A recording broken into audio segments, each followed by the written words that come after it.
What's going on, all you gamers? Here we are back with some more Aliens Fireteam Elite, and today I'm going to be going over my top choices for the best weapons in the game.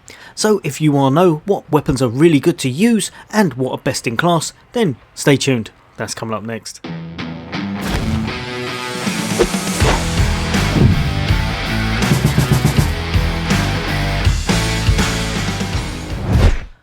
Welcome back, all you guys and girls. As always, for all things gaming, for all things Xbox, then why not hit that subscribe and bell icon? I'll bring you all the latest and greatest in hint, tips, guide and builds, and just some fun gameplay and reviews of upcoming games. But for today, I'm here to tell you my top picks for each weapon category in Aliens Fireteam Elite. Now remember, take these with a pinch of salt. Everyone will have their own personal playstyle and preferences, but I find these kind of shine best and tend to stand out a bit from the others. So, swiftly moving on. Right, so kicking it off, we're going to start off with the rifles. Now the rifles in general are just really nice and easy to use and work at most distances. If you're after a gun you can pretty much chuck into any playstyle or build, the rifles are a good start as long as your class can use them. Now I'm going to start off with one that I really enjoy using and I find great in most situations, especially at the longer ranges, and that's the Twilight V4. Now this is a single shot DMR and you can do a lot worse than this if you're after something at distance. It's got really nice damage, not bad reload time, the fire rate's pretty decent, and it's got a magazine of 16 with a weak point of 300%. I find this is one of the best ones to use at longer ranges, and because it fires a lot faster than the actual snipers, I tend to use this over them pretty much all times, even though it's not going to get as big a headshot. If you're using it at medium distance or long range, most times it is going to take out those foes anyway. Coming over to its perks, and it's got stability, 5% stability, 5% fire rate, and finally it's got 5% handling and additional 1% weak point damage on hit for 3 seconds, stacking up to 5 times. All around just a really nice gun to use, and as you can see it doesn't have much fall off, meaning that you can really target those further away enemies and not worry too much about the damage falling off whatsoever.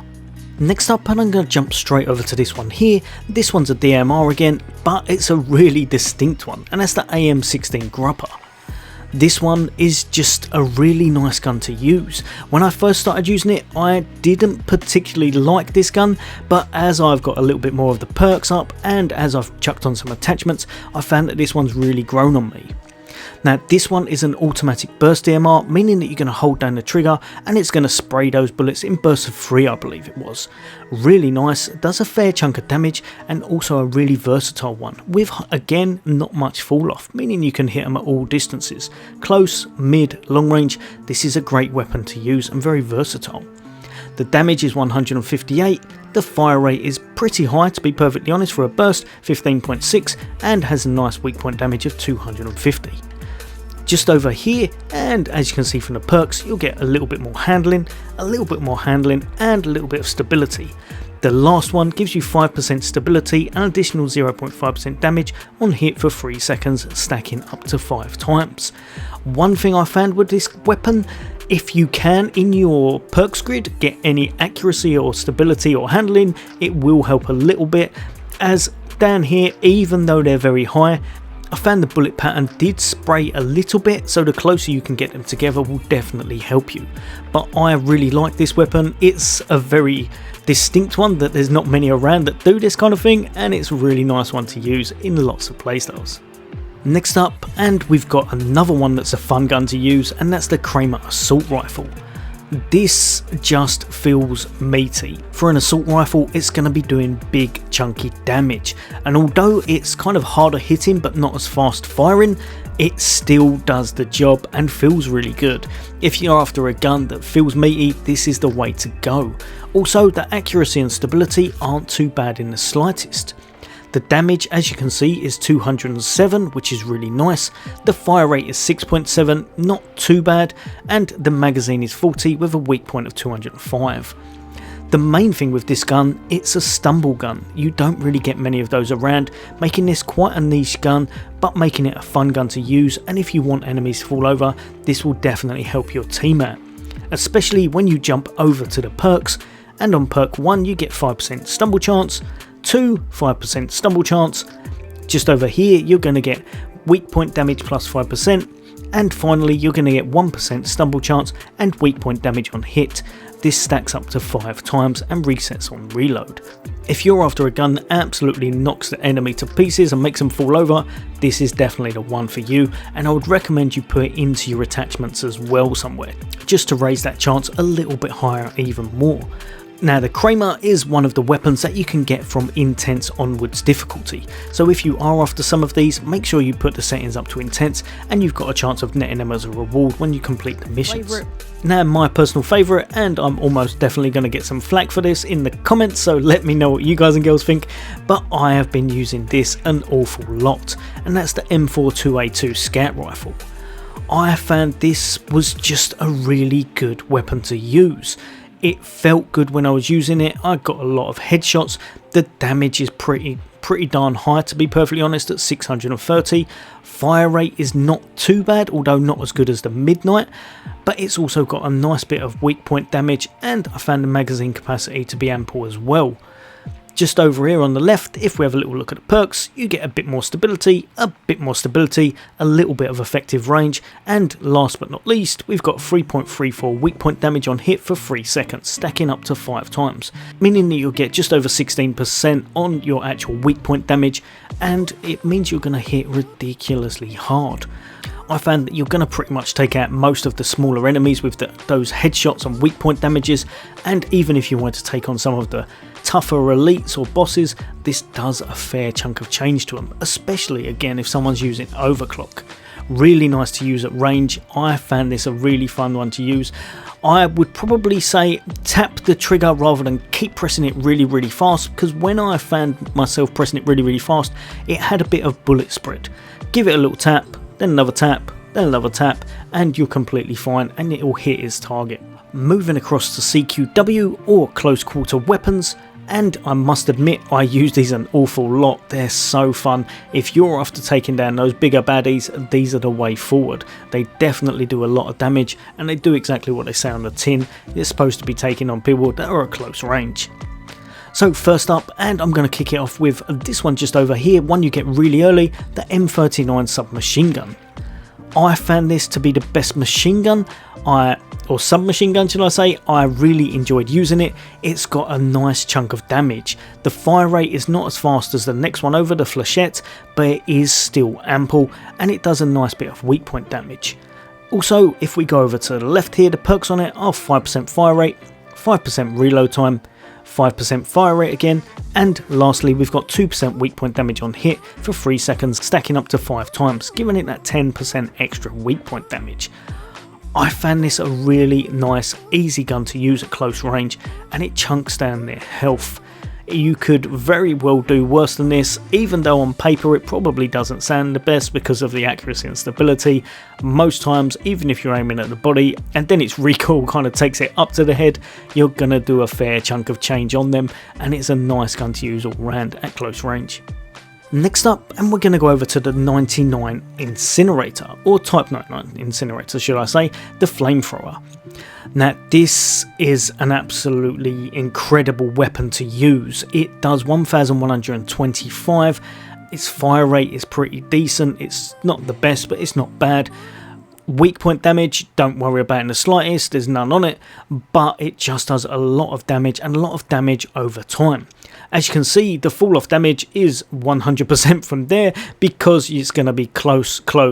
If you're not hitting it with that flame, obviously it's not a bullet, it's not going to go very far in the slightest. But when you do hit things, they are set light, they do take damage over time, they do get crispy, and they will fall over. If we have a look over here, you're going to get 5% fuel efficiency, 5% stability, 5% fire rate, and the last perk on it will be 1% fire rate and stability on hit for 5 seconds, stacking up to 5 times. I would love to say that this is my recommended one, however in this game, at lower difficulties flamethrowers are fine, higher difficulties you'll find it kind of harder to get away with them. Putting them into a team mechanic and not actually nuking any of your teams with friendly fire can be really difficult, and especially from kind of extreme onwards. If you hit someone with a flamethrower, there's a good chance they're gonna just completely fall over with one tap.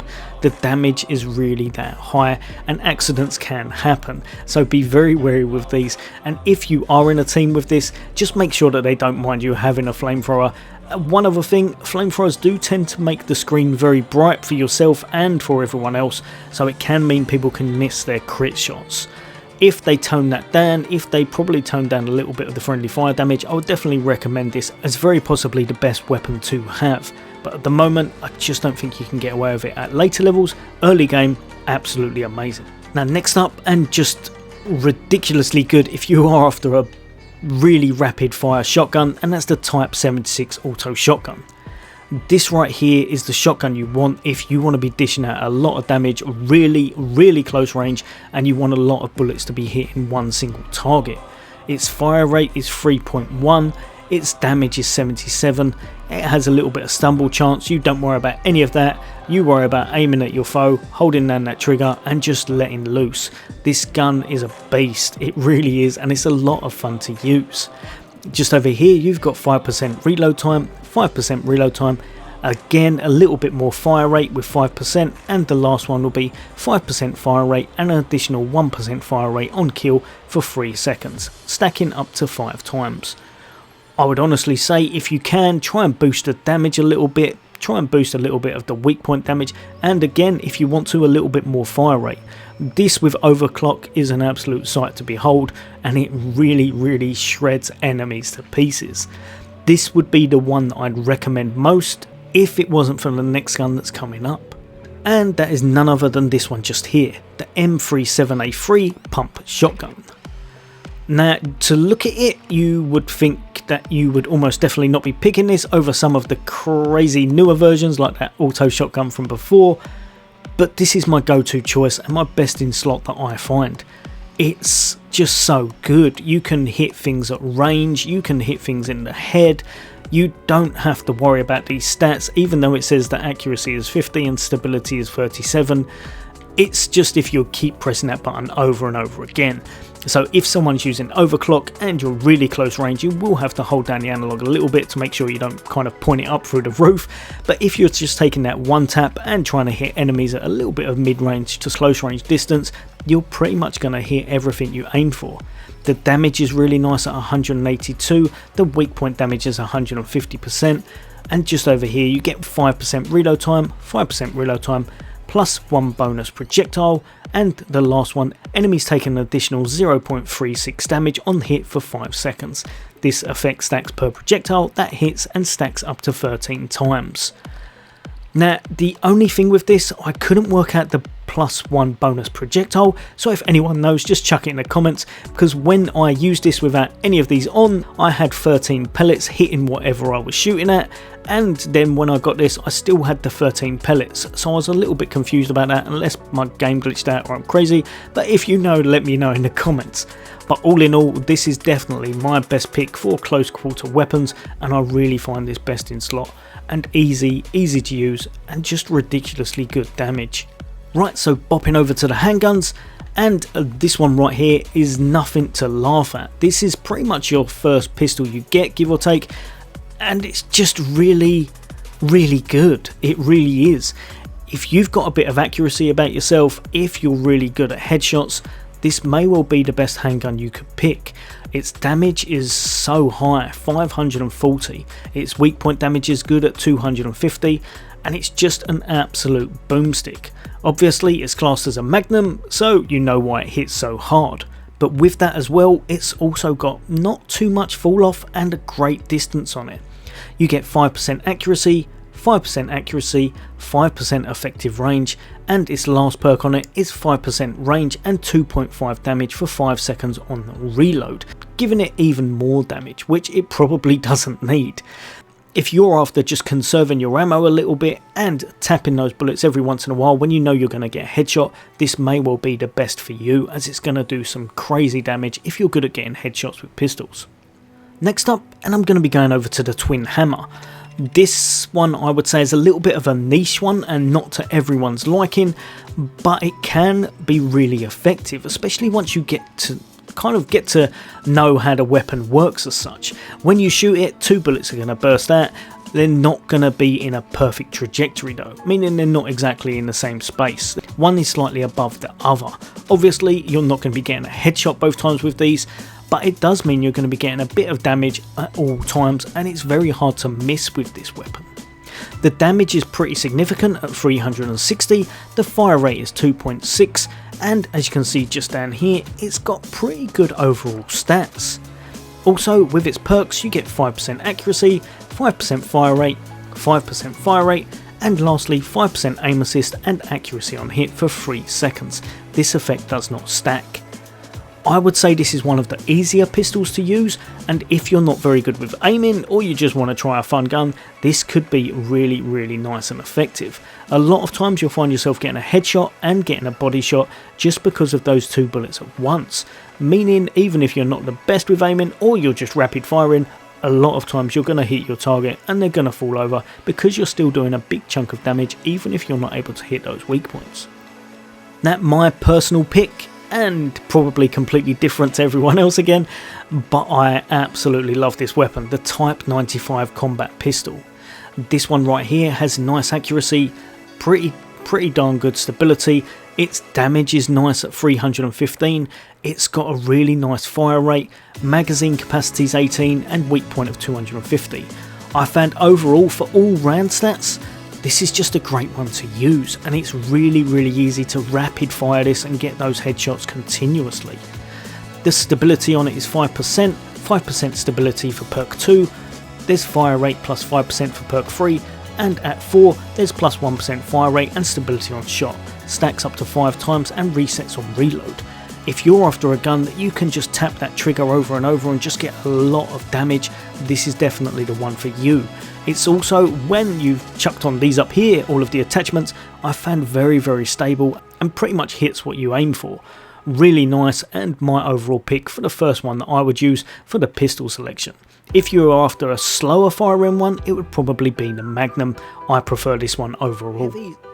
So coming over to the big boy category, and we've got the heavies. These are just out and out manic fun and do ridiculous damage. You do, like I said with the flamethrower earlier, you do have to watch out for that friendly fire, so work it into your playstyle. These can work really well in Horde, they can work well in teams where someone just holds down the lane and stays away from other people. Definitely don't accidentally shoot someone in the back, especially probably with a flamethrower or a rocket launcher, as you're probably going to team wipe at later levels. But they definitely have their place and they are a lot of fun to use. The first one I'm going to go over is this one just here. This is pretty much the daddy of the one we had earlier, the OCAP 91 Vulcan. As you can see, the damage on it is ridiculous. 1650 damage, fire rate of 1 again, magazine capacity of 100. It's just gonna do the job. Whatever you point this at, whatever you hit with that flame is going to fall over. It does a crazy amount of damage, and it also does that damage over time. If you're after a flamethrower and you want to make sure everything is really crispy to your liking, this is the one for you. Just over on the left here, it's going to get 5% reload time, 5% stability, 5% stability and 10% fuel efficiency. You're probably going to want to unlock this at max if you plan on using this a lot, because the flamethrowers do tend to lose their fuel quite fast, and it does mean that you're going to swap over to your other weapon.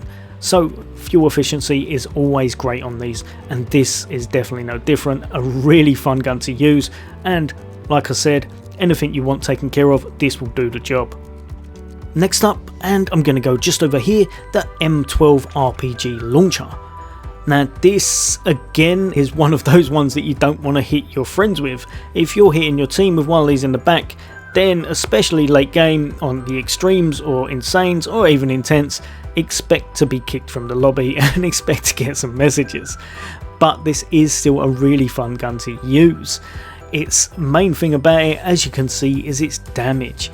It does an absolute ton of damage. It's got a fair chunk of weak point damage, and it's just a really good gun to use. Obviously you're going to have a little bit of a blast radius with it, and the main thing, if you look, damage fall off is absolutely nada because it fires in a complete straight line.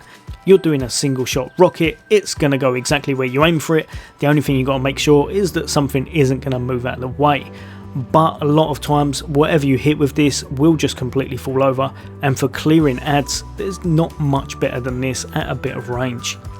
Just over here, and we've got 5% reload time, 5% explosion radius, 5% explosion radius, and finally 25% chance on hit to deal an additional 75 thermal damage over time.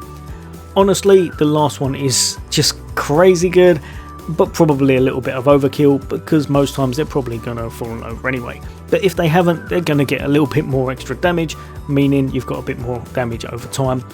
Nice and fun, and one of the biggest boomsticks in the game currently. Now, for my personal preference, I am just going to stick to the tried and tested, and that is the smart gun. You can use this at all difficulties, and more than likely, if you're a demolisher, which is the only person that can use these weapons currently, you're probably going to be using the smart gun. Higher difficulties, these allow for a little bit of versatility. You're probably not going to be shooting your friends in the back just for the sheer fact this has so much tracking on it. The damage is only 113, but it is so fast firing at 16.7. Again, its takeaway from that is its weak point damage at just 100. The main thing you're going to want to do with this, make sure you're aiming in the general direction and spray and pray, hold down that trigger button until the enemies fell over. Let go, aim again, rinse and repeat. Really nice, and probably the best targeting gun in the game by far. It really does do the job, and anything you aim at will get a shot, and you really won't miss with this. The tracking on it is so good. Just over here for its perks, you've got 5% effective range, 5% effective range, 5% aim assist, and lastly 1 aim assist and range on hit for 3 seconds. This effect stacks 5 times. Now, if I could, I would say probably I would like some damage in there somewhere, because even when I had this with absolutely none on here, I didn't find myself missing any shots, I don't think, unless I was really unlucky or just not playing properly. Most of the time this is going to track, it's going to hit what you aim at because of its crazy accuracy, and the stability is good as well. It's definitely one of the easier guns to use, and one of the best for taking out all of the smaller enemies coming at you at close, medium, or even slightly longer off ranges. It really does do the job. I would love to see a little bit of damage over here, but obviously we can't have everything. Still an absolutely amazing gun to use, and Demolisher is able to use this one, like I said, at pretty much any level. Right, all you gamers, that's just my selections for today. Let me know what you guys and girls think. If you have a completely different opinion, I would love to hear from you. As always, guys and girls, for all things gaming, for all things Xbox, take care. I'll see you on the next day.